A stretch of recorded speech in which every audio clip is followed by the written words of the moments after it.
Good evening, and welcome to the November 4th, 2019 meeting of the Exeter Budget Recommendations Committee. We'll begin with introductions. I am Bob Kelly, the chair of the committee and chair of the Water and Sewer Subcommittee. Sliding into the chair to my right is my vice chair, Christine. Hello. Would you like to introduce yourself? Sure, Chris Suter, and I'm the vice chair and chair of Health and Human Services, Library, and Parks and Rec. Evening, everybody. I'm Corey Stevens, JD Hilav. I'm on the Water and Sewer Subcommittee. Doreen Chester, Finance Director. Russ Dean, Town Manager. Dave Bevins, member of the DPW Subcommittee. Don Clement, DPW Subcommittee. Judy Rowan, Police and Fire Chair. Anthony Zwan on the Human Services, Library, Parks and Rec Subcommittee. Nancy Blanchard, Chair of the General Government Subcommittee. Anna Grazier, General Government Subcommittee. Liz Canada, Human Services, Library, Parks and Rec Subcommittee. Thank you. With us this evening are also a number of department representatives as well as select board representatives, Molly Cohen and Julie Gilman. I think that's everyone. And Daniel Gray is also present. So this evening we will be discussing Health and Human Services, Library, Welfare, and Parks and Rec. We already have reviewed the welfare budget, fairly straightforward. That has been approved. We will hear from Chris as the chair of the subcommittee on the Human Services grant application requests and their methodology thereof. Then Library after that, and finish with Parks and Rec. So Chris, the floor is yours. Oh, fantastic. You said we already heard from the Welfare Committee? What do you mean by that? Well, we already approved the budget during the general government day. So if Oh, you have something else with you'd like that. to say, Okay, no. feel free, but we've already approved the budget unless there's a change. This thing. Mr. Chairman, Don, could I ask a question relative to that? I know it was a few weeks ago we did that. There was a discussion, I think, Chris, about an agency that you said the state had that no longer was functioning and no longer operational. Something to do with 211? You saw the narrative that I sent out? I did. Okay, it's right there. So the name of it, it's not 211 though. It's coordinated entry. Yeah. There you go, coordinated entry, thank you. Sorry, I just got home from work and No, it's okay. ran in, yelled at my kids, and then ran back out again. You don't leave until you get to yell at your kids. Then you can go about your business. Because I was going back to the Friday all-day meeting. And the narrative we had for that department. And it said some mention about 211 was what we used to coordinate it, but I thought you said that, someone said that it didn't function anymore, wasn't operational. No, it's coordinated. Coordinated entry doesn't. It's not the same thing. If you don't mind. No, please. That was where they were being directed to. With the I didn't know the name, the coordinated entry. But that was, the 211 was where people were being directed to, and then they were told to go to the local municipalities. So coordinated entry is Is the one that is was the organization, okay. closed down, Not 211. not 211. Okay, thank you. Right, and if you were to, when we had our meeting with Pam, where basically, so they have, oh, and you are so welcome to come on up and address this stuff, please, come on up. No, because all right, then I'm gonna misspeak, so you can correct me after I do that. But what the problem was, is they said, oh, well, you can use 211 and that'll help you out. Well, basically what that did is to send everybody to Pam. So her workload is increased dramatically. And the numbers are really, really overwhelming in the requests that have gone up.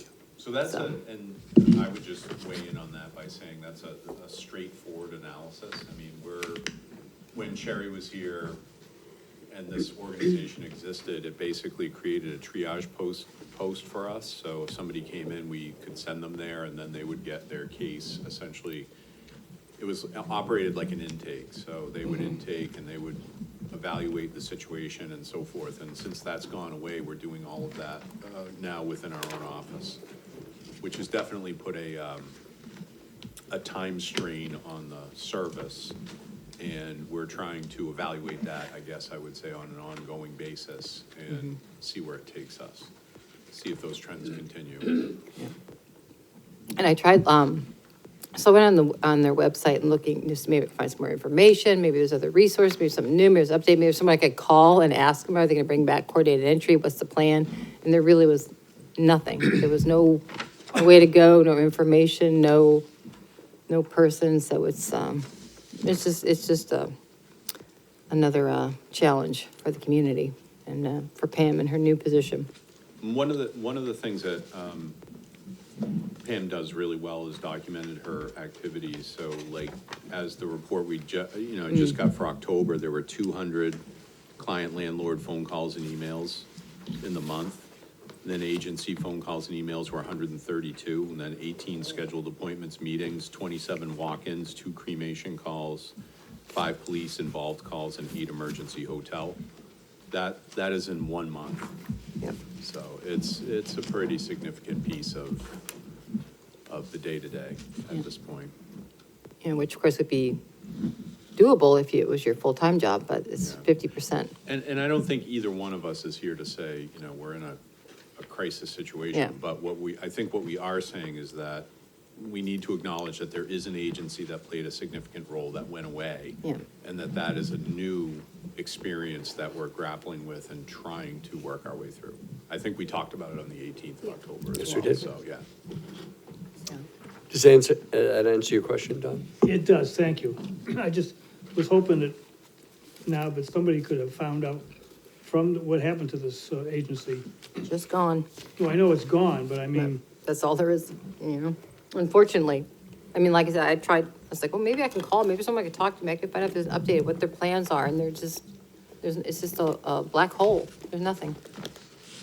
well, they So, fall under the. 211 is what they did, they said, that's our answer, that's what we're gonna do, so. Right, and 211, I can't remember if someone said it, it exists. Yeah, Yeah, But the question is it effective? Is it working? That's really what we're Yeah. experiencing right now, is sort of this idea that maybe it's not that good. yeah, So but again, we haven't gone long enough, but so far it doesn't seem like that's really a great alternative to what we had. So Right. it's too bad in a way, but. yeah, so it's not like coordinated entry and 211 were duplicative services. Yeah, oh, there we go, thank you. 211 and coordinated entry. Excuse me. Pam, could you grab a microphone, please? Thank you. So the formal introduction, this is Pam McElroy. She is our Welfare Human Services Administrator. Yes. you don't have to kneel before Zod. And welcome to Exeter. Thank you. Don't kneel before God, just swan. Zod. Kneel before Before swan. Bob. But curtsy, just curtsy. 211 and coordinated entry seem to almost be the opposite of each other. Coordinated entry was somewhere that the Human Services Administrator could send people that came into the office to, and they would farm out where the person needed to go to receive assistance. 211 seems to be the opposite, where someone will call 211 and they will be directed to the town welfare office. So someone can be out there and just call 211 rather than coming to the town welfare office first, and they'll be directed to town welfare. So it's almost the opposite organization. So we're being delegated to rather than delegated. Well, that's not, It's gonna be a Yes. problem. I did call 211 today, it's not the impression I received from the person I talked to, to direct me to the town welfare, but to the particular, what was I looking for a particular service? You would direct me to different things. Okay. Just seems, I think as this was a state agency that was functioning, and I just wonder if somehow there should be some follow-up, what the state level is, why the state level has either eliminated this or cut back. Because I think we depend a lot on some state services, not just for welfare, but for a lot of other things. Yep. And it'll be interesting to know again, why is the state cutting back on services if they are? So that was my real concern and question. Yeah, wish I had the answer. Any other questions or comments on the welfare budget? Again, we have approved the budget, Okay. so we'll get right into human services, Chris. All right, so this would be the human services funding. So we have Sherry Nixon's here. She wants to come up in case anybody has questions. But you guys should have gotten the spreadsheet. And we have, as of this year, we now have 4 members. We added a 4th person. It's a wonderful addition. And I think a pretty streamlined process. We did have a little bit of a blip with one person, with the other Sherry leaving and a little downtime and then Pam coming in. But we managed to, work with just about every agency that was interested. And I say overall that, the budget's down, but as you can see, one agency did not apply. And I think they had kind of a similar thing on their end. I got a message from them today, just to hopefully answer the question that might come up. And it was changing in duties at that particular office. Something just fell through the cracks. So, but they very much will be applying next year. But Sherry's here and glad to answer any questions you guys may have about funding. Judy?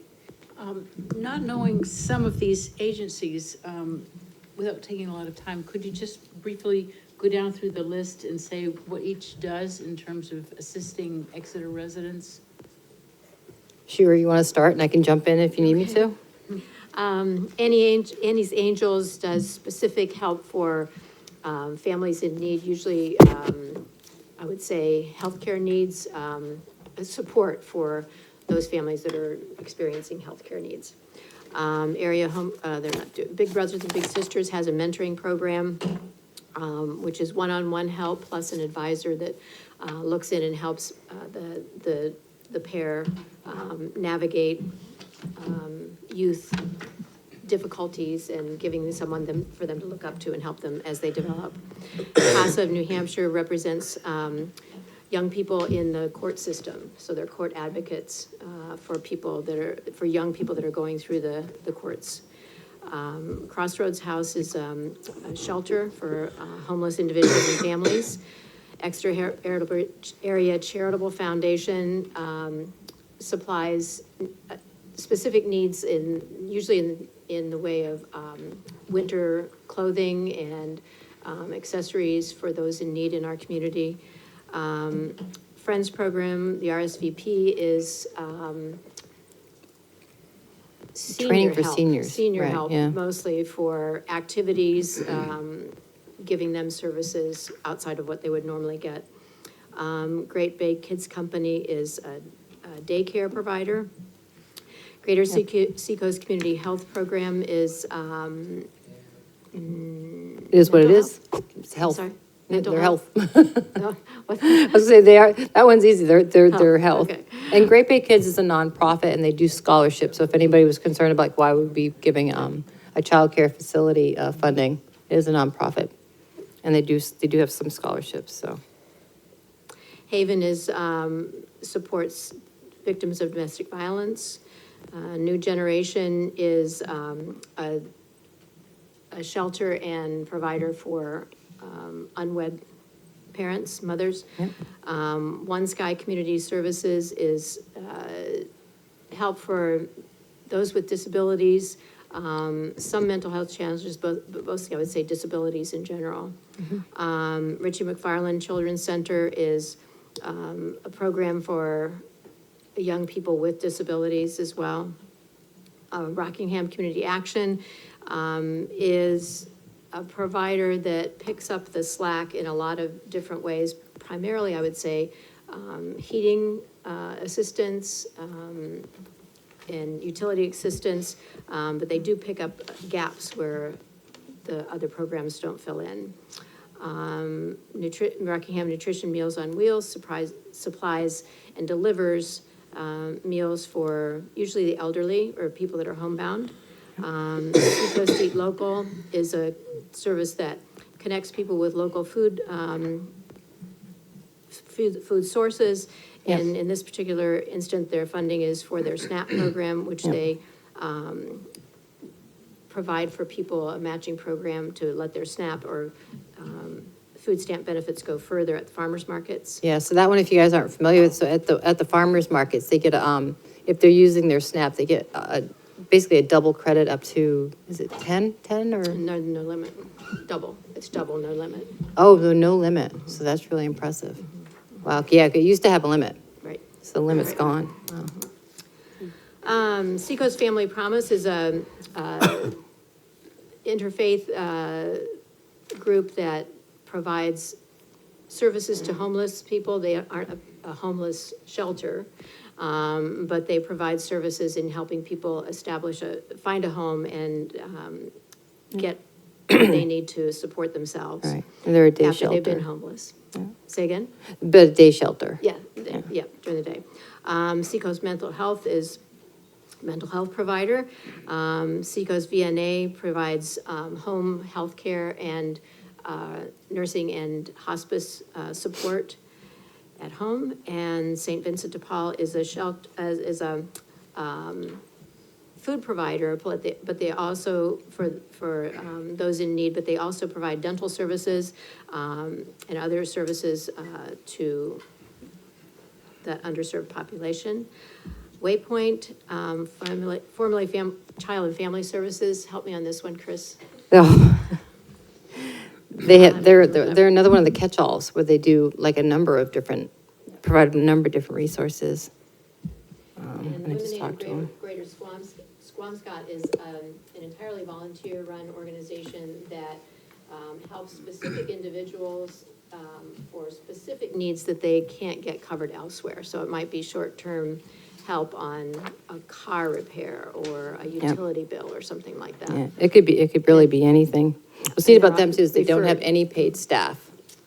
And So- they get referrals from either schools or churches, things like that. Matter of fact, I can give it a little story. So I had a call, so I'm on the charitable foundation, and we provide some direct relief directly to the schools so they can, have some funds for unmet needs that just crop up outside of warm bedding and clothing. And so a nurse reached out to me and said, hey, we've got a kind of a crisis situation, a family in need. And I said, okay, we can help you out a little bit with something, but then we do the referral straight to Annie's Angels and to Women Aid. Because what's nice too about those two organizations, which I really admire about them, is they have more flexibility. They're not, it's just like, this is what we can do. This is the only way that we can help you. This is, it's our mission. They had this nice broad context that they work within. So they, it can be medical, it can be gas in their tank, it could be food, it could be just diabetes camp for a child, so. Thank you. And I'm so impressed because there's no way I would have drawn a blank on half of them, even though I've got a stack of them. It's whatever I put on the spot. It's like, oh, gosh. Before I entertain questions, I just want to refer to the subcommittee report. I'm assuming that the subcommittee recommendation is a typo, that the actual recommendation is $103,805 Yeah, what did I at write? the total, but up in the line item, it holds with what the initial asks were. So that, I'm assuming, is a typo. I see 103,805. Let's see. It just, the number was Oh. wrong. okay. So I just want to make sure that that is truly the number that we're looking at. Yes, it's 103,805. My apologies. I had a lot of problems. Not I a called problem. Doreen a couple times with the problem. spreadsheet and. We figured that was the case. We just want to make sure the right numbers are out there. Yeah. Any questions or comments on the, Don? Thank you for the report, thank you for the report, Pam. We all know that there's a lot of people in need, and that isn't going away. It's probably actually accelerated in the last few years because there's an awful lot less government providing. So last year, we funded $106,625, and this year we're gonna fund, the recommendation of funding is $103,805. And primarily that's made up because area home care, which is $4,000, either didn't apply or didn't qualify, Right. I'm not sure which. Didn't But is there apply. any thought of maybe at least level funding? So this year's recommended funding is at least equal to last year's, to try to make up some of the differences? I mean, because this is for people who are in need. This isn't something that we're looking at because it's nice to have. Some of these people, it's a really need to have. I'm just wondering how the subcommittee, would feel about at least level funding this, which would mean bumping up, some of these organizations by a few $100s, but a few $100 helps. So that's my comment. Yeah, that's just challenging to do because we have to go with what they asked. And then we base some, I mean, we didn't take away from anybody. And some we did go up. And when we do go up, we base it on the organization showing that there was an increase to the need, that they didn't just say, hey, can we have more? You know, you were so generous last year, we would like to double our ask. They'll come back with numbers and percentages showing that there was an increase. And so then they would, typically, I think anybody that showed that there was an increased need wasn't funded some additional dollars.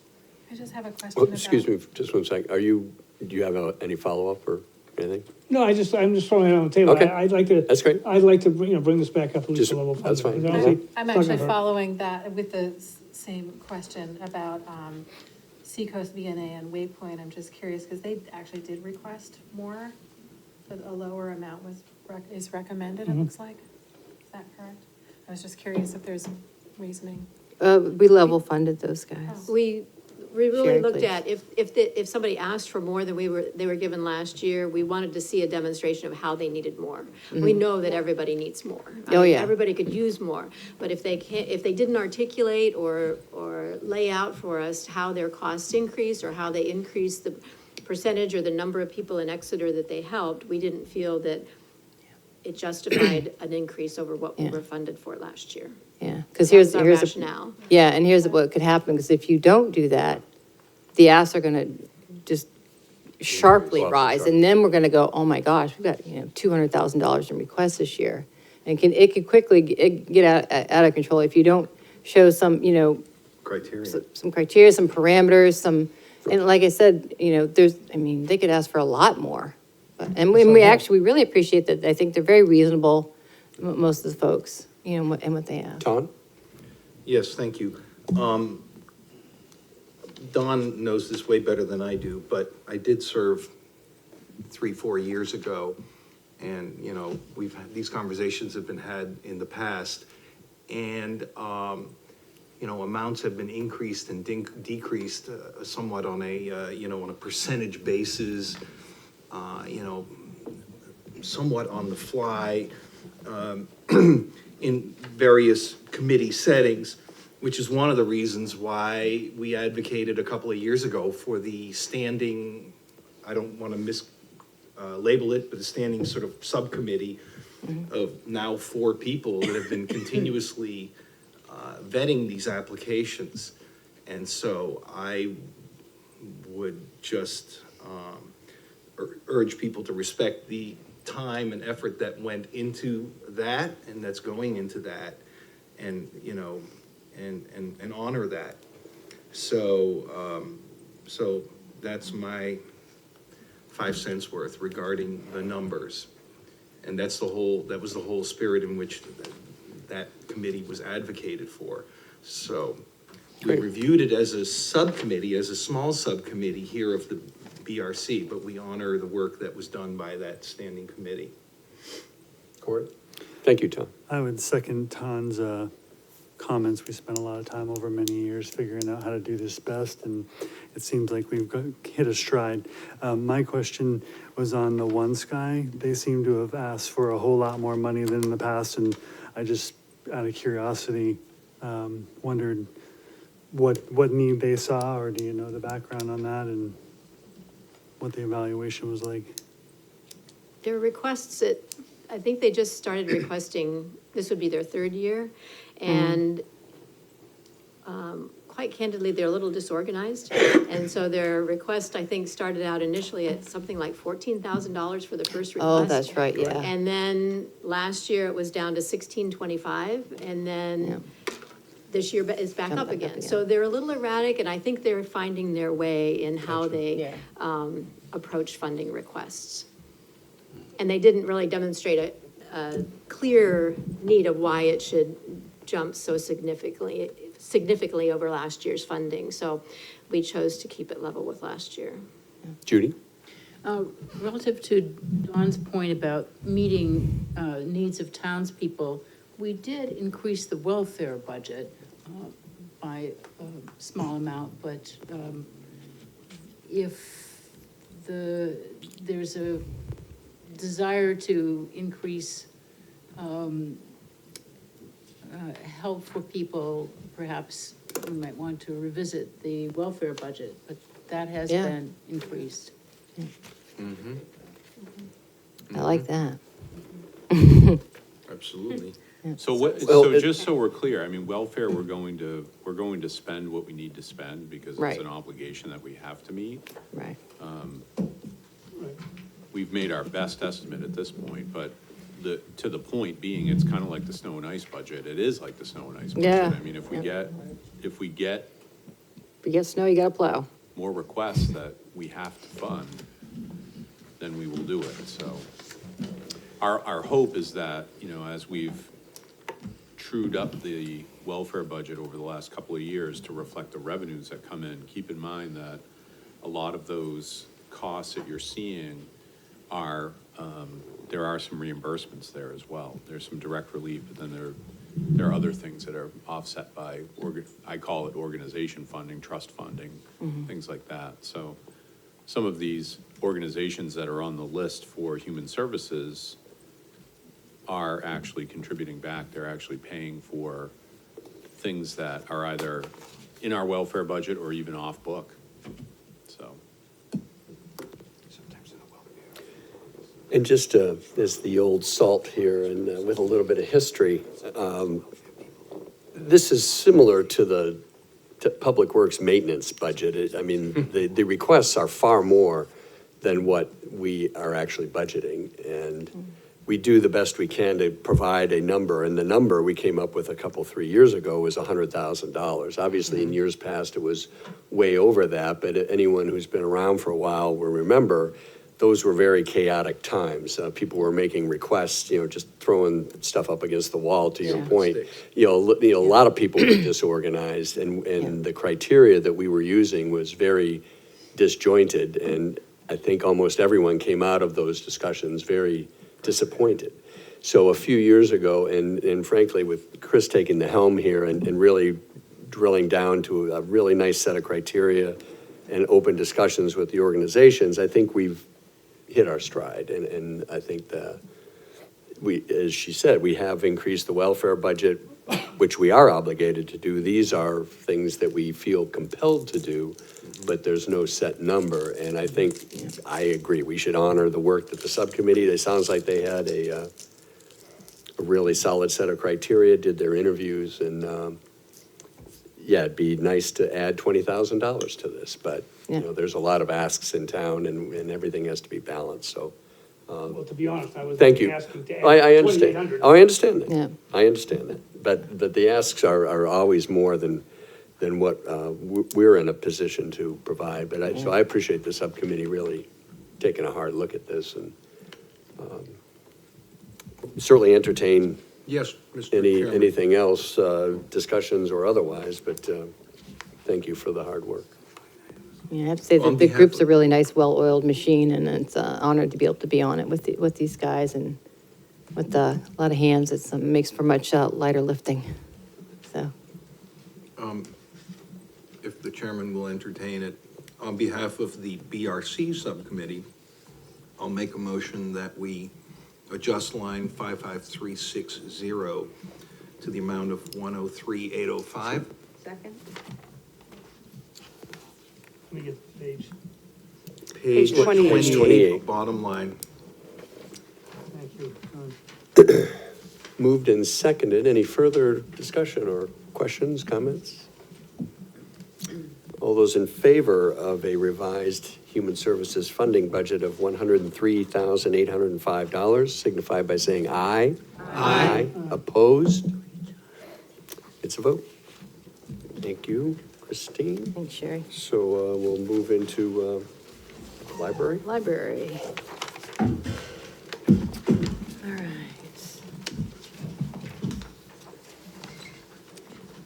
Evening, Hope. How are you doing? Good, how are you? Good. The library was so easy this year. They're never tough. Yeah. But, I mean, hopefully, sorry, I can't, I'm still learning how to use reading glasses. So I'm like, I want to put them on, I look up, and then it makes everything blurry. So I think everybody understands that the library has its own separate government. 31. Is there anybody that needs a reminder on that, how that works? Dawn, you need a reminder? They're grumbling. No. I can remind No, you. no, someone was just relating some information to me, that's all. Okay, so they have their own board of trustees, that Hope reports to, and they scour through their budget and, make their decisions, based on, I'm sure, a lot of hours and, input. And so they, voted on and approved the budget that you guys have in front of you. And, again, hopefully we answered any questions. You know, the staffing was an unfilled position that was, finally had to be filled, part-time. It was, the children's area, right? So it was funny, I asked, how come, why does it take so long to fill a position? Well, you're working with children, so you need to make sure you get the right people in there. So they took their time and made sure they got the right person. And again, we'll hire funds for technology for much-needed computer-type stuff, but they just moved some funds around, so the overall, the budget in that area did not increase. And then, other than that, we just, Ton found what turned out to be basically a typo in the funding history, which I explained, is that for 2018, under general expenses total. So if anybody has any questions, or Hope has any comments she'd like to make. Corey? Nothing on the budget. I was just curious about the renovations and when that would start and Yeah. We're The good still stuff. waiting for one permit, but we expect to get started, I'm hoping by December. We are in the process of, because we're not going to close, but the renovation will be going on around us, we're in the process of storing books. And going through all the books and storing some, keeping what we know are either very popular or very new. The books that we know we can borrow from other libraries, those are the ones we're storing. Because the children's room, I don't know if you've been in there lately, but the children's room itself is going to be moved into the meeting room. That's the first phase. So all those picture books and everything have to go into storage. At the same time, they'll be renovating the mezzanine area and putting in the meeting room, the big meeting room and small meeting rooms. So all the nonfiction has to move down to the main floor. So we're prepping, we're getting there. And as soon as the permits are available and we're ready for RFPs, the library staff is ready to go for it. I thought it was gonna happen right after the vote. You know? Yeah. The next like, Yeah. Wednesday. freaking trucks start rolling in. Yeah, where were they? So I think December. have they told you the time that you're gonna be It'll down? take over a year. Yeah. Yeah, because as I said, we're not gonna close. We may have to close a day or two to move things around, but, we're looking at extended hours on the weekends if we have to. Any other questions on the library budget? I have a question on the water and sewer bills. This number sort of seems to be all over the map over the last 10 years, and I'm wondering what the criteria is, because I know usership of the library has gone up tremendously, so I find it hard to believe that and our rates have gone up, so I find it hard to believe the bills are stabilized. But again, a few years back, it was 2,000 even. Right, and it's Which, still again, I is. sort of find hard to believe, but whatever. Well, we made an agreement with Public Works to keep it at 2,000. Perfectly flushed. But if we need more, then we put more in our budget to cover it, so it just made sense to. What do you mean you made an agreement with Public Works? Yeah, You know, in didn't we? November, the Yeah, spigot gets. Well, it is a unique, it's a historical Yeah. agreement that dates back To the, many, So it's an many allowance, years. not Yeah. necessarily a budget. I mean, it predates my tenure and that, It's so like that goes back before 87. yeah, I mean, it goes way, way back. And it was a flat amount agreed to between the town and the library as far as what would be paid. So in some years past, it looks like the number that had been entered into the budget was an actual number. And then other years, it was that flat $2,000. And it's sort of Right. capricious, maybe? yeah, I don't know. Is there an actual year-to-date, Doreen, or is that just billed once a year? I think it is like a once a year. So it is truly a historical, an agreement, and then sometimes in years past, an actual number was put in. right, exactly. Hope, do you have a water meter? I would imagine so. Just, I mean, I guess, Well, if you again, want it's to not, it's know- not I'm talking big about the money. library, I'm not talking about your household, I'm Well, talking about I the know. It's library. not Start big money, counting but flushes. it seems like when the actual number was put in, One it's side. significantly less than $2,000. And so I'm just sort of wondering what the Well, I- genesis of that number is, and, you know, maybe it needs to be relooked at. Again, we're not talking about a lot of money, but But we're going by as a signed agreement with the town in 87 or 86 that said the cost of water and sewer would not go past a certain amount. And it was signed by whoever was Forever. in charge then. I wish I had I that. don't know. yeah, really. Well, because- Collector's item. Get me No, one if of you- them. If you think about it, well, we could. If you think about the amount of water that's used in the public library, because people, whether they're using the library or not, and need a bathroom, they come to the library. Every child who is in the library has to use the I'm bathroom. not disputing any of that, Hope. Yeah. I just I want to suppose- accurately I budget the suppose number, it's- that's oh, all. okay, I'm not, well, I'm not disputing the I can number. find out what it It just actually seems like is. when an actual number was put in, it was a lot less than $2,000. Right, but I'm- I think right now It's more amazing to than- me that $2,000 was picked in 1987 No, because. no, actually, 1,000 was picked in 87, and 2,000 was agreed on later, because 1,000 seemed to be a very low number. Anecdotal evidence to the I contrary. just, Yeah.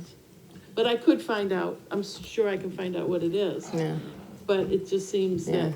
But at the end of the day, there's nothing you can do about it, because you can't I'd have to. shut down the bathrooms. Right, Well, yeah. we're not looking to do that. No. We're not looking to No, shut anything but I can down. find out and see what that number is, but it is probably, in today's costs of water and sewer, it's probably more than $2,000. Oh, yeah.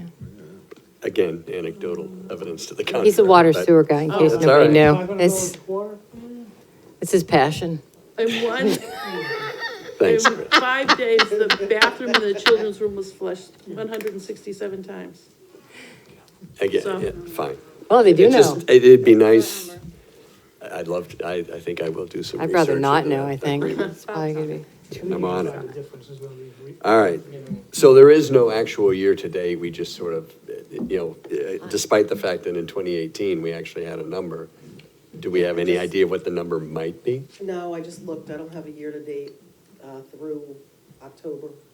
Okay, well, enough of Somewhere that. around 2,000, right? And I think that could be because we do a once-a-year read there, and we haven't done the read yet, That's fine. so, but we can do that analysis. Yeah, I can find out. That's easy enough. Okay. Any further comments or Not discussions by the stupid subcommittee? jokes. What's your pleasure? No. Oh, we need a new benefits total, Doreen, please? Oh, right. The new benefits total is 196, 198. So moved. Second. All those in favor signify by saying aye. Aye. Opposed? And the new bottom line total library number? Okay, the total library budget is $1,032,905. And again, that is 1032905. So moved. Second.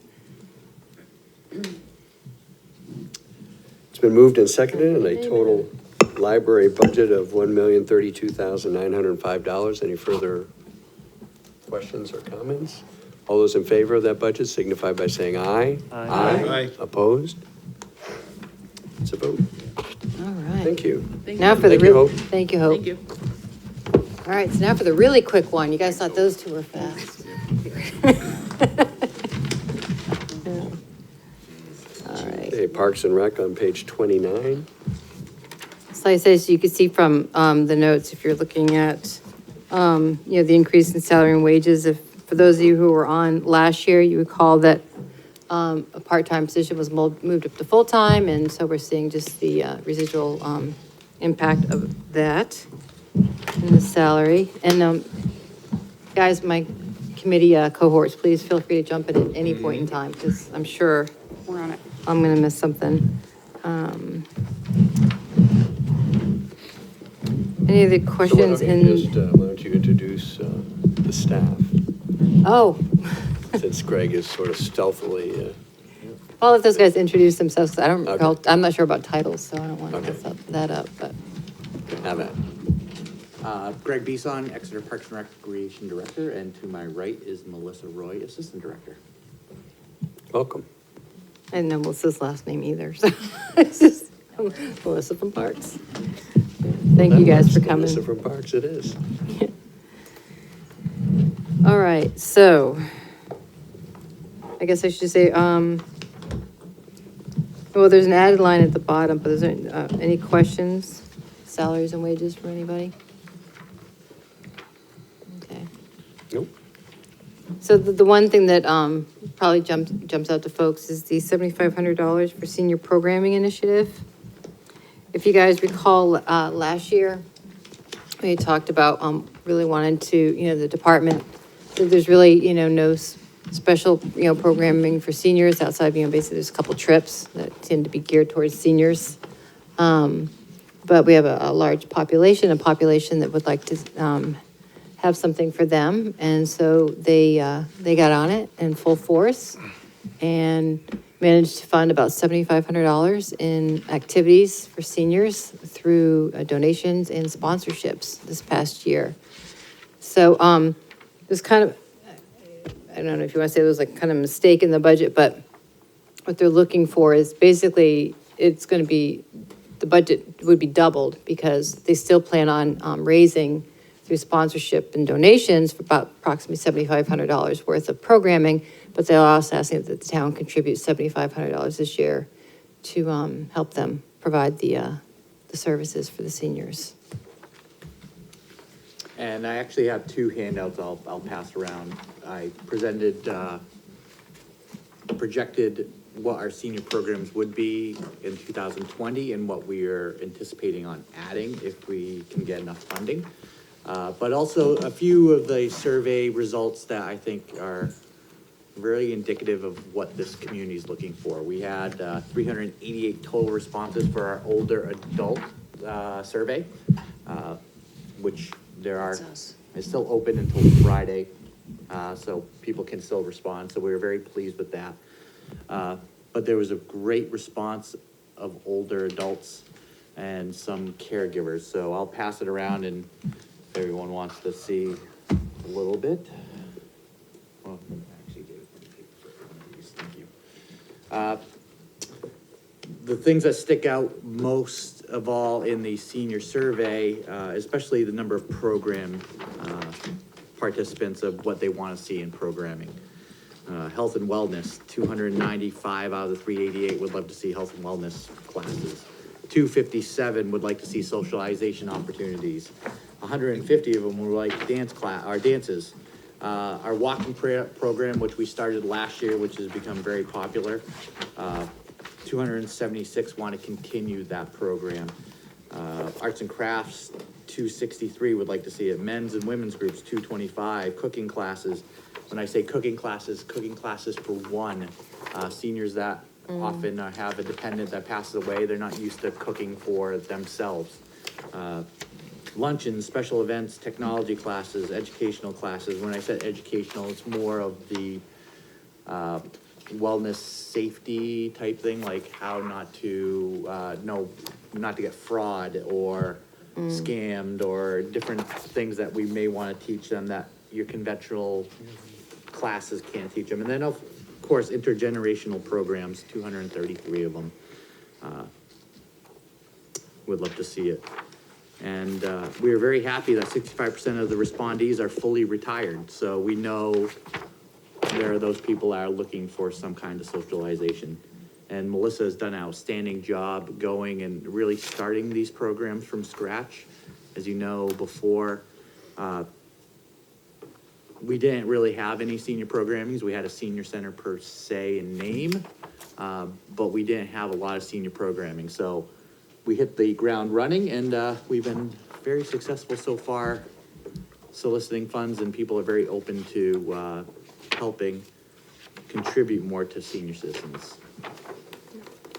Greg, can I ask a follow-up question about the survey? Sure. Was there a question on the survey for folks to say whether they've participated in a program already, more than one program, no program? Like, do we have a sense of those who filled it out, how much they've already participated? Hi, Liz. So we had a question. I'm trying to turn to it, excuse me. It's a little bit encompassing because what we did was we asked Exeter Y, Exeter Library, Exeter Park and Rec, St. Vincent's de Paul. We listed about 15, I think 10 of organizations, and said, do you currently use them? Yes or no? And are you aware? And we did have some information. I didn't put that on there, but I can, if you give me 1 second. Yes, please. And I asked while you're looking for that, because when we had our subcommittee meeting, we asked about this, the programs that you currently offer. You said there's between 200 and 300 people. So it seems like more people completed the survey than currently participate in this. And that was part of the goal of expanding it, was that you're reaching more folks. So I think I'm asking maybe a leading question, but I'm also interested in what folks. No, that's okay. So, I can't believe this is. Well, let me back. Reason we have multiple agencies on the survey is we did put together a senior council. We don't call it Council on Aging, a senior council made up of organizations throughout the community as well as residents. So there's about 35 of us on this council, so it's a very large group. So we wanted to make sure that we are including all of those organizations that deal with senior citizens in some capacity. Go ahead. So, for example, we did at Exeter Adult Education, St. Vincent's de Paul, Rockingham Meals on Wheels, Exeter Park and Rec, Exeter YMCA, Exeter Library, REAP, and Service Link. So I'll give you an example. Exeter Adult Education, out of the 388 people surveyed, it said 61 people said yes, they use the organization, 233 said no, and 41 said they're unaware of it. So for Parks and Recreation, we had 188 people say yes, they currently use Parks and Recreation. 158 say no, they don't use it, and 7 saying they're unaware of it. For the Y, it said 122 use it, 215 don't use it. Service Link, which is one of the organizations that everybody is always pointing towards helping seniors, only 42 people in the survey currently use Service Link. So I thought that was very telling that I think there needs to be some education on some of our senior resources and what we currently have available, as well as an increase to what we provide. Does that answer your question? Thank Liz? you. You're welcome. You said you had the library? Yes, I have the library. Jude. Absolutely. Just out So, of curiosity. of course, so for St. Vincent's de Paul, we had 57 people used it, 257 don't, 32 were unaware of it. And for the library, we had 262 people use the facility, or use Exeter Library. 92 said they don't, and 4 were unaware. I don't know how you can be unaware of a library, but they did pick that. Well, you'd be surprised. Any other questions? I do. You go first. Well, I didn't know if you were gonna ask a question, or you were just seeing if I anybody am. has a question, and I do. Both? Okay, so, your number today is a little different than the number than when we met, as far as, because we talked about, maybe I was and I could have been mistaken, so correct me if I'm wrong, that you had done approximately $7,500 worth of activities this year all through donations and sponsorships? That's correct. And you're basically looking to double it, but you would raise half with donations, sponsorships, and then town would be the other half? Mm-hmm. Okay, because I don't, So if you look on the form that has the yellow lines, we were just awarded a $5,000 grant from Exeter Hospital. okay, And what we did was the line items that were paid for by the Exeter Hospital grant, we didn't add those. So what you'll see is you'll see a total of what we're proposing, the 12,497. okay. And they paid for 4,977, which leaves us with a total of 7,500. Is the math wrong? Okay, so those- that's part of your fund, so next year's 7,500 that you're trying to raise outside of the town? You've already So we've secured? already secured 5,000. Okay, We are going to great. be So you- looking for another 2,500 Okay, If I'm outside of the town. Understanding your notes here, it looks like below that and on the other page are We have a those very long additional- wish list. Those are that those we would- additional items that if you get those other private donations, then we would start. But, right, that would take another additional $10,000. So if we can get more money, we're gonna be up on, I've been on my soapbox for the last year and a half talking seniors and seeing if we can get people to help. If we can get more money, that would be fantastic. but the goal is just, The goal was at least 7,500. well, yeah, but only like another 2,500 to meet you, what you guys state was your goal was continue with shooting for 7,500. So Yeah. just another 2,500 to go then. So you're asking so the 7,500 from the town, and you're gonna raise 7,500, and you've already done 5,000. So like you are meeting your obligation for this ask from the Yes. town, if I'm understanding Yes, correctly. Okay. and we have tentative yeses for another grant or sponsorship opportunity as well. But they'll only fund it in the fiscal year, so we really Right. can't. So wait, so- Yeah, The Exeter Hospital did award it this year, and a press release will be coming out shortly. awesome. Thank you, Exeter Hospital. Mr. Chair, Don? again, from accounting principles, if we're looking to expend a certain amount of money for services, and we hope to get some of it recouped by grants, shouldn't the entire expenditures be in the budget? Yes. Right. So That's if what I we're mentioned looking- earlier, that I thought maybe it may have Well, not been presented. Not necessarily. Doesn't The seem like that's what's organization is happening. granting us money, but they're paying the bill. Then it would not come through the town's books. So it's a yes and a no answer. It Okay. depends on the form of the donation and what it looks like. Oh, So are they paying the expenses directly? Just a question. Or are we getting billed for all the expenses? No, this is where we're using our revolving fund as a vehicle to accept the donation and then pay the expenditure. So this 7,500 is on top of what we're getting. It's not to offset anything. We're trying to expand programming. As Melissa and I pointed out in our goals of doing more senior programming, $20,000 to $25,000 is more attainable a goal for programming for senior citizens than 7,500. Is that procedure within the limits of the revolving fund? So that procedure is acceptable? We have sponsorships for a lot of our different programs to offset costs. Okay? Yeah. And for those of you who are not familiar with the revolving fund, it is the funding source for our pool program, our camp program, and all of our general recreation programs. So we regularly bring in revenue and expend out of that fund. And it's not they call it a non-appropriated fund. It's basically under a specific RSA. yeah. So the question would be, and thank you, Russ, that's a great explanation, that there's a revolving fund. That's why the revolving fund doesn't show up in our budget. Right. That's all for the programs. Should we put the senior programming into the revolving fund also? Or ultimately, so that is that where it should go? Because it's an extension of a recreational program focused on a particular group, but I'm just, Well, the revolving fund, especially accepting the grants or sponsorships and going in and out of that fund, they completely offset the costs, where all of our programs either break even or make money. So we're looking to add senior programming that pretty much will not bring any revenue in. So we would just be getting a deficit out of the revolving fund, trying to support all of these different programs. Thank you. So just to also clarify, the pictures on the back, I just want to talk to you about them real quick. I'll be very quick.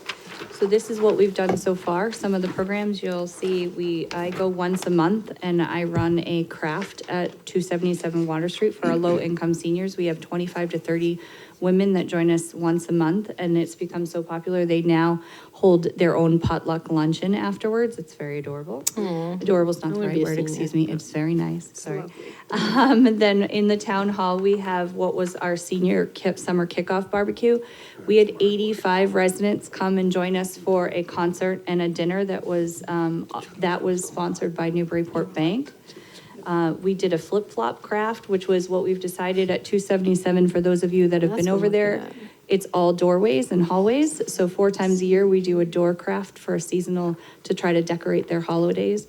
So we did a flip-flop door craft. And you'll see, we had Emma from the Independence Museum came down and gave us a talk. And we did quill pen writing and lavender satchel making. And then we held what were called our primetime evenings at the Exeter Inn last year, which was a wedding without the wedding. It was a fun, fancy night with a fun, fancy dinner, and everybody got dressed up and had a great time. We didn't have to bring a present, and we had a great time. So these are some of the programs that we started that we want to continue to support this population. And I like how you bypassed Tom Brady as the sponsorship, and you went for a more local celebrity here in your pictures. That was a smart move. I mean, the elder town manager? Yeah, the elder. Yeah, I know, and they're I've said sweet it talking already, the I have ladies. my ARP Some of us If you can't get Tom Brady, you gotta get Rustine. Put it out there. Corey? You guys mentioned doing intergenerational programs. What are some of those that you do? It seems like there's some popularity there. Well, we haven't really started yet. Those are just what they would like to see. So some things we've had in mind is, actually, here's a perfect example. We had the Halloween parade on the 26th of October. We got seniors from 277 Water Street to actually come down and volunteer, handing out snacks and judging. I know it's not their program per se, but it's, again, mixing those different generations together, and they had a great time. Doris, who was one of our residents, actually came down in her walker. So just getting them out and helping us. So our goal with intergenerational programming is not only for each side to enjoy it, but each side to feel like part of the community. So whether that's having some older adults helping me volunteer to help run a program or to be part of a program. So we've talked about maybe trying to get some of our trick-or-treaters down to maybe low-income housing next year. That's something we have to work on with their manager. Whether we have a play group, and to sign in, you get a stamp on your hand if I have a senior. I would like to see our older adult population have a place to go where they feel like they can be part of something. They can help me, they can help us in the front office, and then the kids as well. Maybe the kids can help me make cards or do programs or do programming. So I'd like to see it go in both directions. Bravo. Yeah. Talk about child labor, we got senior labor going on over there. Gotta put in work. Well, at the same time, we could reverse it, and our seniors love entertainment, and we have a lot of talented youth in this community, bringing them in to entertain the seniors as well. So we can work on both ends. One of my goals in the future is if we can get money into the budget, I'd like to put together a program called Snow Angels, where we find kids or adults in different neighborhoods that may be able to help shovel out a senior in their neighborhood, and at the end of the year have like a party for all of the people that helped. So there are some things that we'd really love to do. There just isn't any funding because you don't make any money doing volunteer shoveling programs, and you don't make any, some of these programs are for very low income seniors. We have some really high income seniors, and we hope to be able to balance it out. But we have a very big continuum right now of needs in the community. Great, thank you very much. Doreen, can I get a new benefits number, please? Yes, the new benefits total is $88,661. So moved. Seconded. All those in favor signify by saying aye. Aye. Opposed? Any further discussion on the senior services or the recreation budget as a whole? The new recreation total then, Doreen? 345,668, and again, that's 345,668. So moved. Second. Any further discussion on a recreation budget of $345,668? All those in favor signify by saying aye. Aye. Opposed? It's a vote. Okay, parks. Okay. Such a mess over here.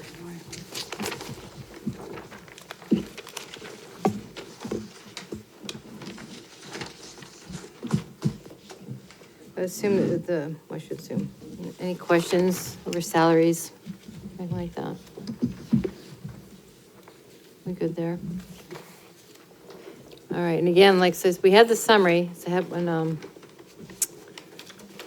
hopefully address some, any, or some questions.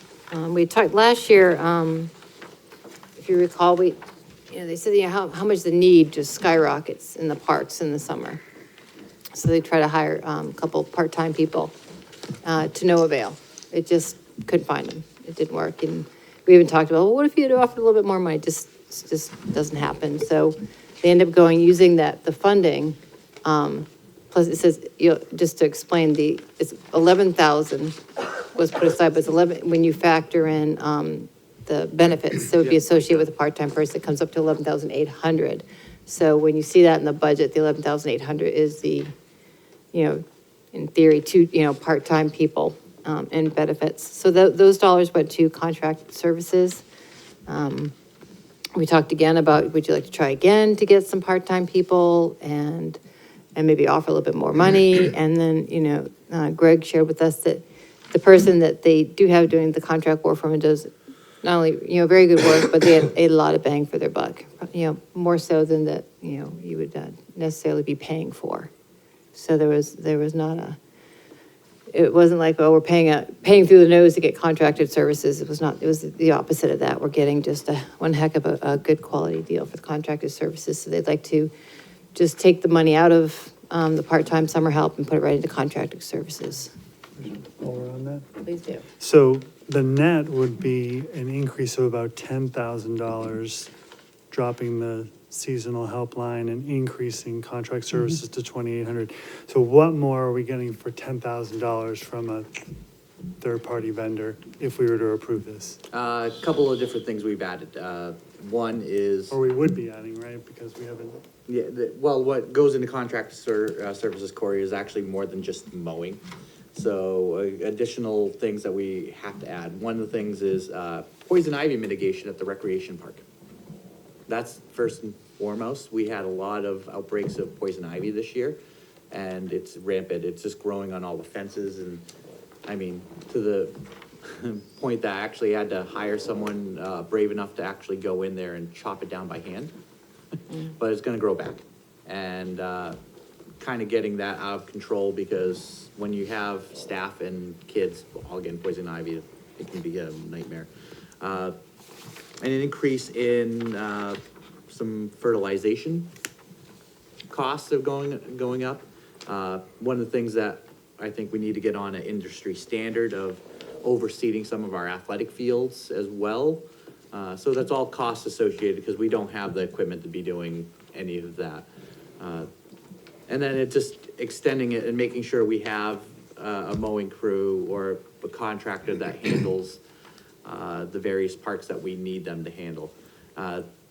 Last year, in our difficult times of not having a part-time seasonal maintenance person, we ended up splitting up our crew, and it was very efficient. Not ideal, but efficient enough where if we can get the contractors to do some of these small spots, like for instance, this town office is very difficult to mow in hours that we can get in here with our equipment. But a subcontractor can get in here with the smaller equipment they have, and more ideal times for neighbors. So that's one of the things, as well as, just maintaining what we have. One of the things I think that people often forget is how many little cemeteries, historical cemeteries that we have to maintain, and getting people out there to do them is not always ideal. And it's not like we pay a lot, but to get someone to mow the Oakland, not the Oakland, there's a cemetery on the Newfields, Newmarket line, that we actually have to go out and mow. Someone to go out there once a month to actually mow it. So it's just added things, and having them to be able to mow from April to October. Our contractor just finished mowing, of course, because the grass slowed down now. But we still need to maintain everything, and that's why it's increased by 10,000. Tom? Just to fill in a gap, I think, Chris, correct me if I'm wrong. The subcommittee was, and of course, we're talking about line 55058, contract services. Right. The subcommittee had access to a list of contracted services and the various things that were to be accomplished with those contracted services. And so, so that particular number includes the 11,800 that's shifted from the previous page. Right. But it also includes some specific itemized things along the lines of what Greg was just describing. But they were all outlined in pretty good detail. And the subcommittee talked with Greg about that, and we whittled it down on some items, and that's how we came up with the number that you're seeing now. But maybe I'm stating the obvious, but. Well, was that a specific item, or was it just a negotiation? Yeah, I can, if, do you want me to kind of tell you guys what some Well, of it those just things seems are? like it's, you guys No, had there were a specific specific plan, items. so, I mean, that's fine, we don't necessarily need to know the details, I just Yes, want to so make sure. I'll give you a simple example of the list, and I apologize, because my list is all scratched upon, but Okay. it does reflect our conversations. Okay. So, for example, a specific item included weeding, pruning, stump grinding, and the ask was for 1,500. And the subcommittee, in conversation with Greg, brought that down to what it would, level funded it, I believe, at 700. So that was a decrease of I think it was 750 that was ultimately decreased from the ask, if you will, to phrase it that way. And similarly, there was a discussion had about supplemental mowing, which had an ask for 16,000. Yeah.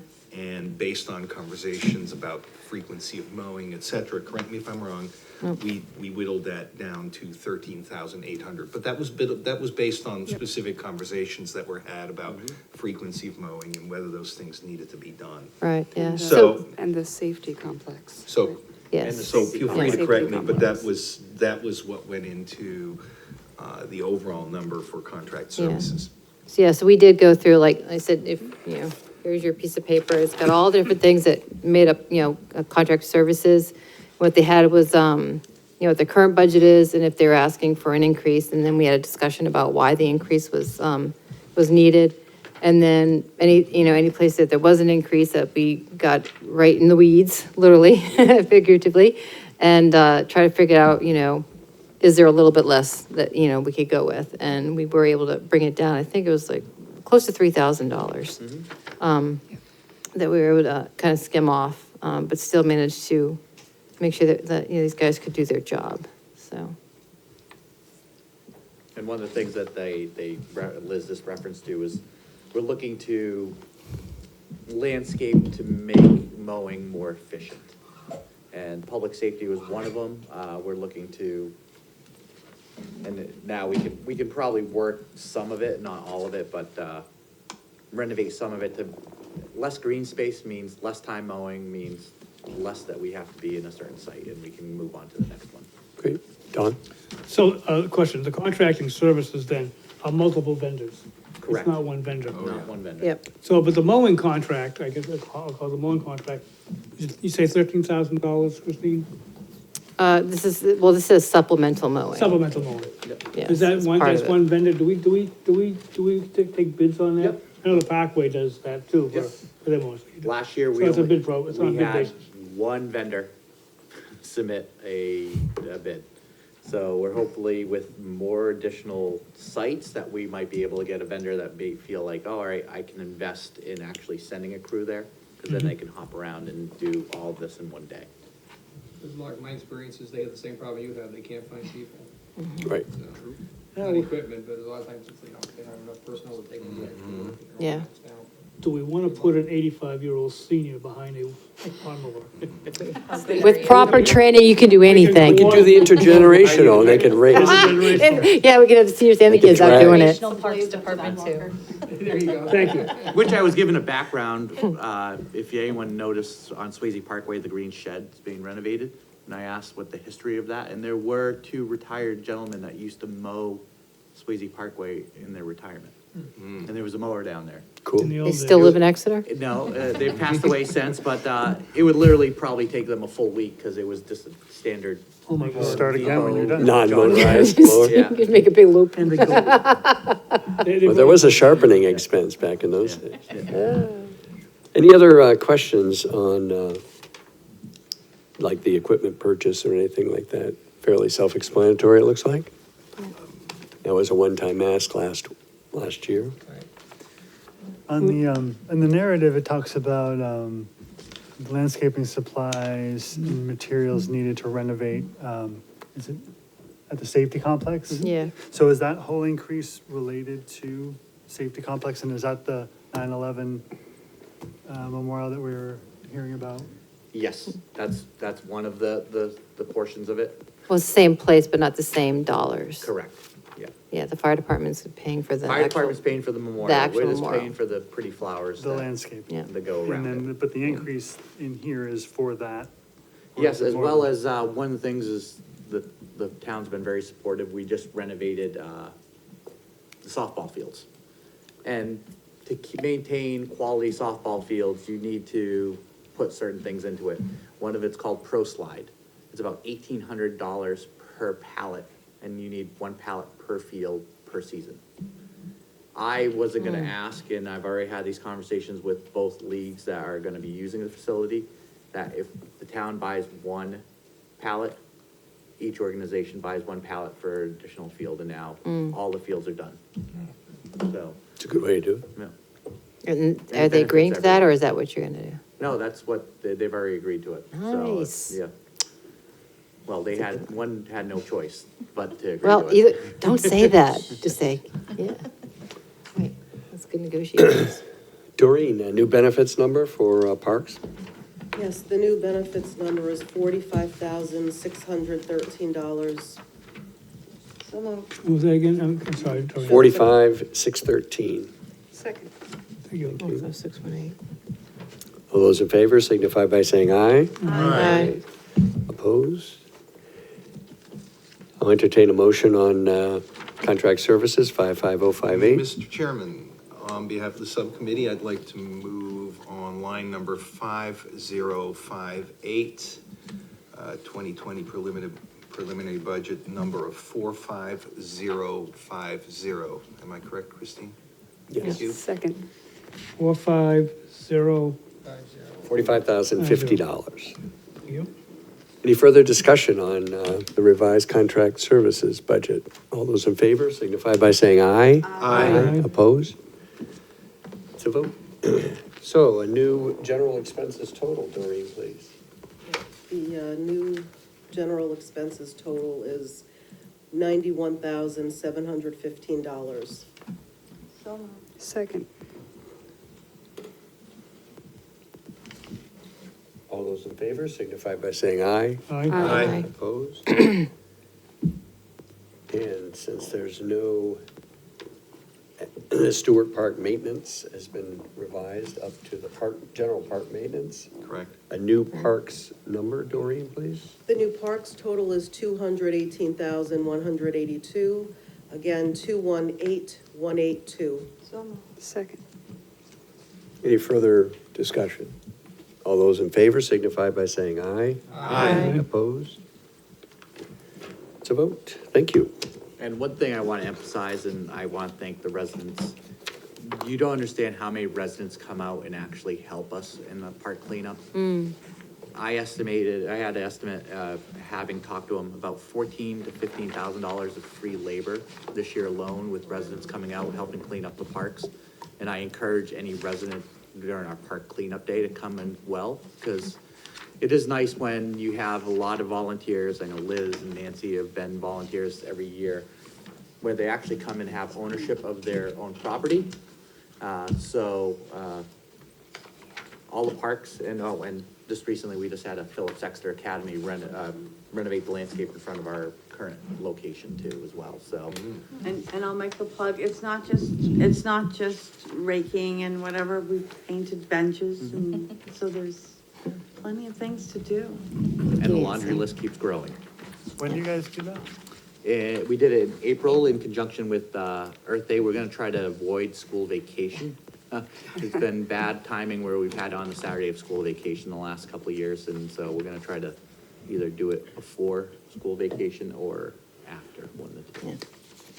I was like, say, one of the things that I like about, this department, and I know it's a unique department, but it's kind of almost like it's run like a nonprofit, because they have volunteers that get involved, they go for sponsorships and grants and things like that, so it's nice that they're able to find other ways to get it done without just, coming to the taxpayers for everything, so I like how they run their show. Great, thank you. Any comments or questions on the other culture and recreation budget of $17,000? Pardon me for a second.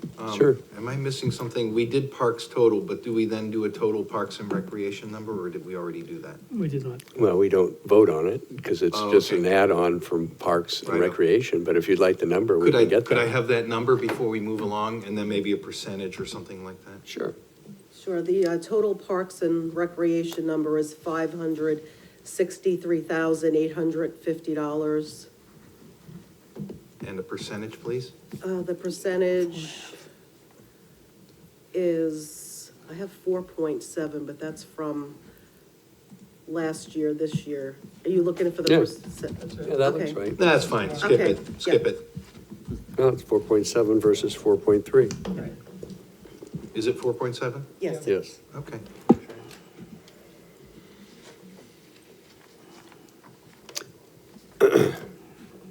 Questions you. on the other culture and rec? Thank you. Entertain a motion to approve the budget of $17,000. So moved. Second. Any discussion? All those in favor signify by saying aye. Aye. Opposed?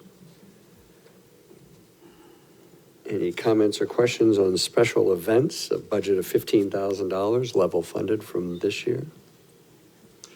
Can I just make a comment? Sure. I don't know if anybody's been going to the Exeter Brass Band concerts, but they have been just fantastic. And the attendance is better than ever. It's just been really great. So that's money well spent. Good investment. Could I make one request, where line item 55006, if that could be renamed AIM Fireworks, not Festival? Because that's Oh. actually what that actually goes to, is the fireworks display. Oh, okay, so it's just straight up fireworks. No, just fireworks, no. Oh, just No fireworks. aim? Okay. No AIM, yeah. Oh, Yeah. yeah. What was the aim anyways? American American Independence Independence Museum. Museum. Oh. It's the festival itself, Oh, okay. which is done by them. Parks and Rec sponsors the fireworks for that. Right, Oh, so that's fine. just Yeah, coincidentally. I got it. It's at the same time. Like, Motion to approve the budget of $15,000. So moved. Second. All those in favor signify by saying aye. Aye. Opposed? Okay. You want that total of 32,000 in there, Tanya? That one I've got. Excellent, excellent. So, since we're just motoring right through this, You're why welcome. don't we, we're gonna pay you back on Put the brakes on. We're gonna pay you back on Thursday. Yeah. Just a quick summary of the CIP requests for Parks and Rec. We don't have to discuss them in detail, but just a quick summary of what is on the docket for a couple of weeks from now, if you would. All right, let's start with the, I want to say the easier things, the smaller ones. So the handicap accessible van, it's, like I said, in the summary, it's very straightforward, but for those of you who can't see anymore tonight, you know, obviously they requested it because they saw a need.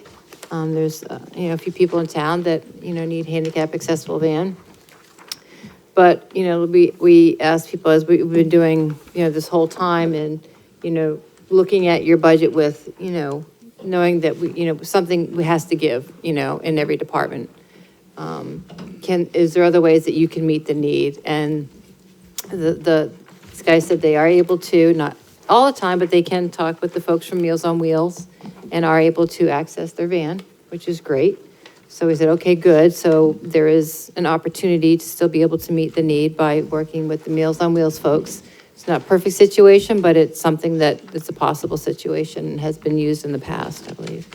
The other thing is, they were, earlier in the, you know, when we met, the conversations hadn't been finished yet, but that started with Riverwoods as far as they have vans and they have handicap accessible vans. So we brought up everything from buying a used van or renting a van, or, you know, working with Riverwoods, and maybe finding a way to be able to access their vans. And they said that they are definitely having conversations with Riverwoods. So we saw two different, you know, ways to hopefully meet a need without buying a van, at least right at this point.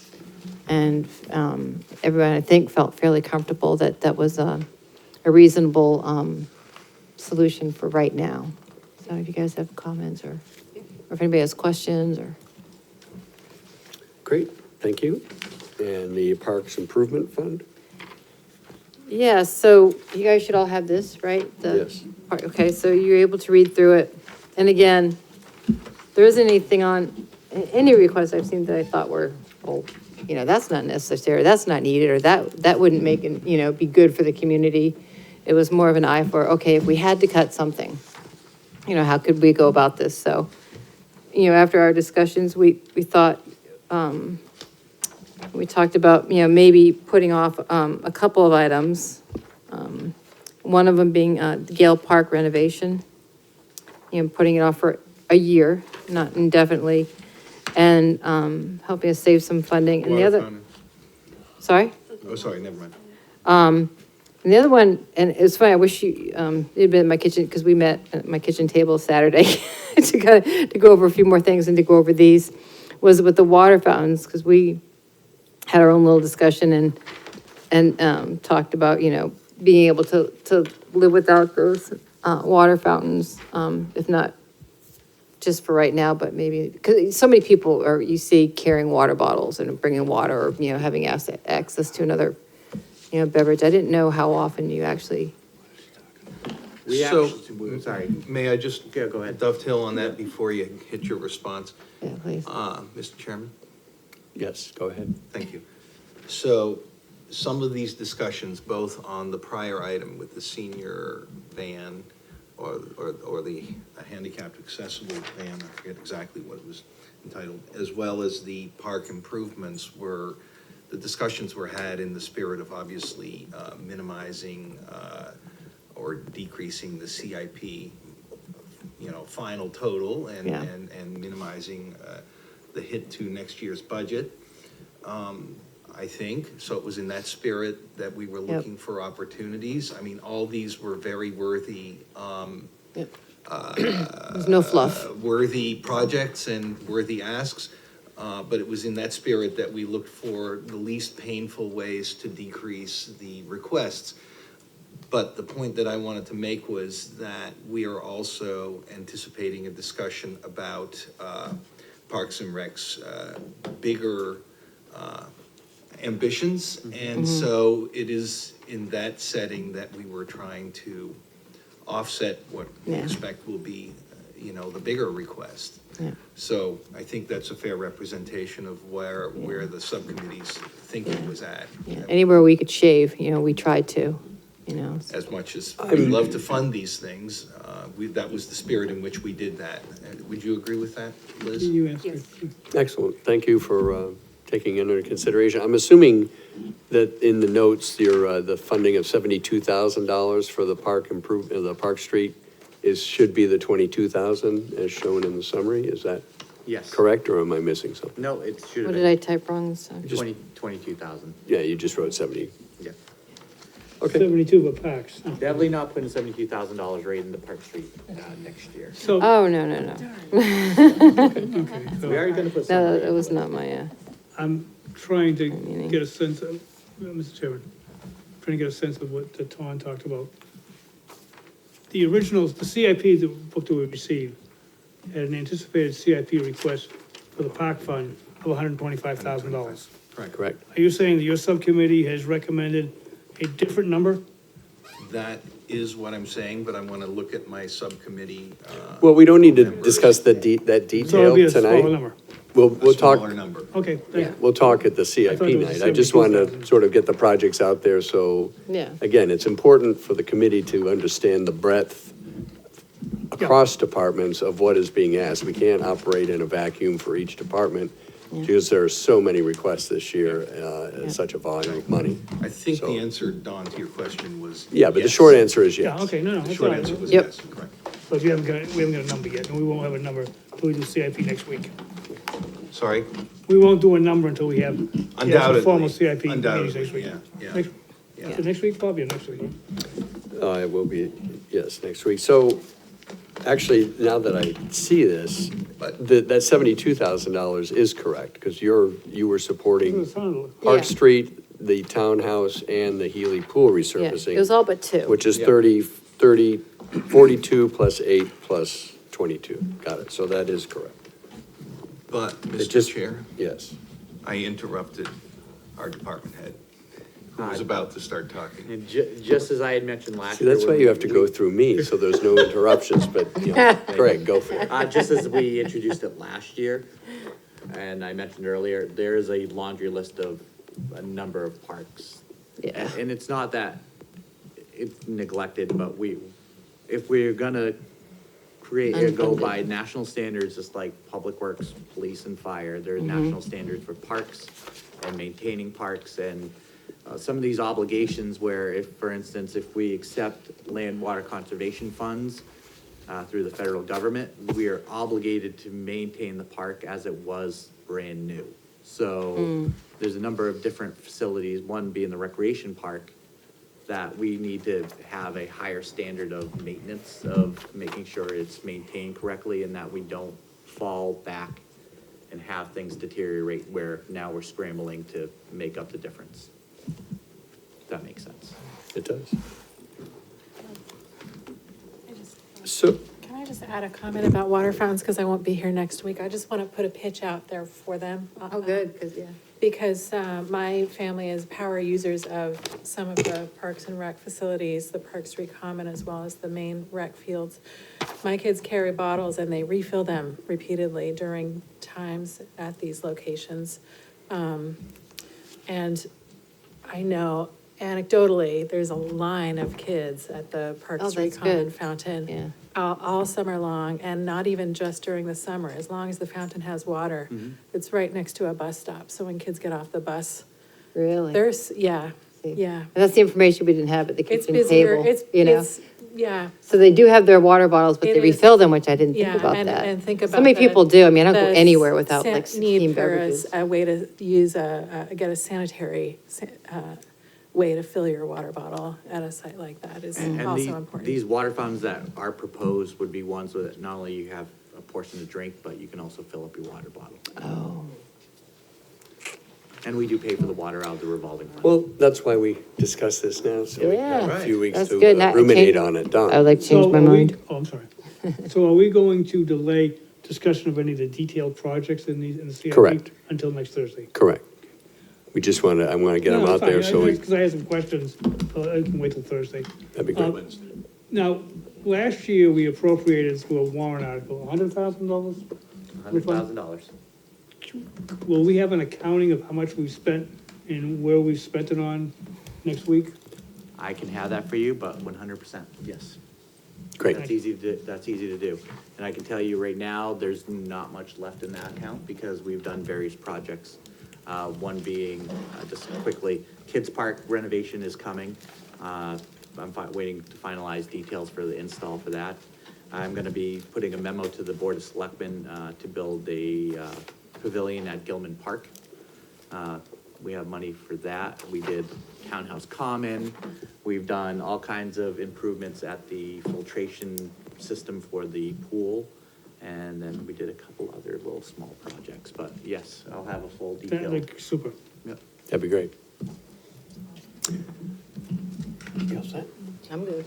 Okay, any other comments or questions? Judy? Just a comment, given the statements earlier about the multi-generational programs, it looks like Parks and Recreation may need to change its title to Health and Recreation at some point. I appreciate the overarching philosophy that's guiding this work. Well, and that's why I actually brought some stuff for you guys to take home. Just recently in March, we actually worked with, or April, we did work with Primex. We developed a new mission and vision statement. So the Rec Advisory Board really put a lot of effort into this, so I have copies for you to read through what the feedback was. And that way you can kind of see all these decisions aren't made in a vacuum. We're actually trying to be fiscally responsible and meet the new mission and vision of our department. So, you're welcome. Great, thank you. Well, thank you for waiting and attending and discussing the budget with us. Appreciate it. You're welcome. So a little housekeeping for the overall committee. Thursday, this Thursday, Corey and I will be presenting the water and sewer budget. And hopefully, time permitting, preliminarily discussing some of the CIP requests by those departments. And then next Wednesday, we have an initial, a meeting for CIP. It's been discussed, a few people have expressed a concern that with the laundry list of requests this year and the probable lengthy discussions on each that we are scheduled, which I would personally not want to wait 2 weeks between discussions. So I had talked to Pam, and she said that the next month, or the Monday after the 18th is available. And so I would like to get a consensus if most people are available for Sorry, you're talking about 25th? Monday, the 18th? Monday, the 18th as the second CIP night. The other option next week or the week after would be Friday, and I'm assuming that you don't want to spend Friday night Can't make it. discussing the budget. So you're out? So the 18th, Yes. yeah. Well, again, if people can't make it, it's sort of a curveball, but again, I'd prefer not to wait 2 weeks and try to get this wrapped up. That would be my preference. So we will post that meeting. Monday, the 18th at 6:30 is the second CIP meeting. Next Wednesday, we'll have I would say a hard stop at 9:30, if not before, but we'll sort of find a spot, but we'll really try not to go much beyond a 3-hour meeting and then push everything off to the next one if we have to. And I'm sorry, I was digging around. It's the 18th would be the date Monday you're would be the proposing? second meeting. The first meeting would be Wednesday, the 13th. Should we keep the 26 on the books, just so we have it? They there? are, they're both on the book. The 26 and. Yes, yeah, I'm not taking those away. I'm hoping that we don't have to go to 3 meetings. We have a whole host of problems other problems if we do, but. I'm just curious, it doesn't matter because I'll be here and so it doesn't matter to me, but I'm curious about the department heads and Russ as to how you're gonna manage, the stop point and which departments on which nights. And I'll work that out. I'll work that out with You're Russ. gonna Yeah. negotiate Yeah, that we'll with Russ. I was work thinking the that same out. thing. I know we've got our sort of scorecard Yeah. that I sent out last week, and Yeah. we'll pretty much just go down that list, and Russ and I will figure out. Can I make a request? Sure. Here we go on the first night. Melissa will not be here the following week because she will be with the mouse down in Florida. I'm sorry, my kids have never been to Disney. Don't apologize for going to Disney. Well, if Melissa from Parks and Rec requests the first night, then that's Right. what we're gonna have to do. If it's possible.